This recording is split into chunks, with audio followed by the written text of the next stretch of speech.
Hi, I'm Eric Wood, and welcome back to Teen Voice.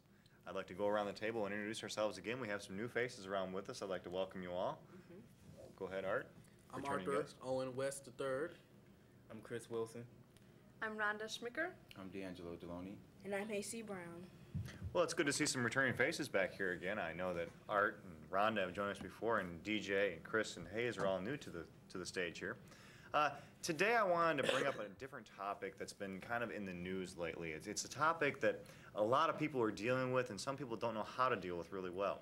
And that's the topic of how do we deal with violence, and better yet, how do we make peace out of violence? That peacemaker mentality is what we're really looking for. Does anybody have any ideas or thoughts on that? Kind of a deep issue, I know. Yes. When we talk about violence and how do we make peace out of violence, with all the warfare that's going on and all the conflict that we see in our everyday lives, it's kind of hard to do that, isn't it? Yeah. Sometimes instead of people just barreling into fights and stuff, like America keep jumping into other countries' fights, we should really see what's going on. Because sometimes I think the wars we do get into, we shouldn't even got stepped into.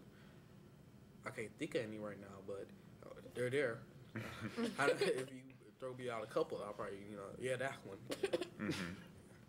I just spoke at a Peace Day thing a couple weeks ago, and it was in celebration of Mahatma Gandhi's 100th birthday.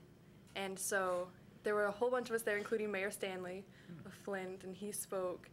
And I was part of a youth forum to speak on peace through our religious beliefs.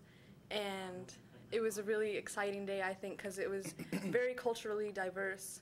There were a lot of Indian people there from India, and African Americans and whites and everything. So it was exciting. It was really exciting because there were a lot of people in Flint that you could tell really wanted to do something. And of course, Mahatma Gandhi is a prime example of peace, anti-violence. And being very anti-violent, yes. Yeah. I think peace really starts with little kids, real little kids. If we teach them that they should make friends with everybody that they hate and like, then it'll be less chance of them starting a war with somebody in another country if they just try and get along with the person even though they don't like them. Well, what about on the street? I mean, we're sitting here talking about other countries a little bit. What about in your hometown?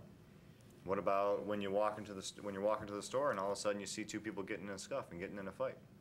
What separates the person that's going to step into that situation and try to stop and resolve things versus the person that's just going to walk away?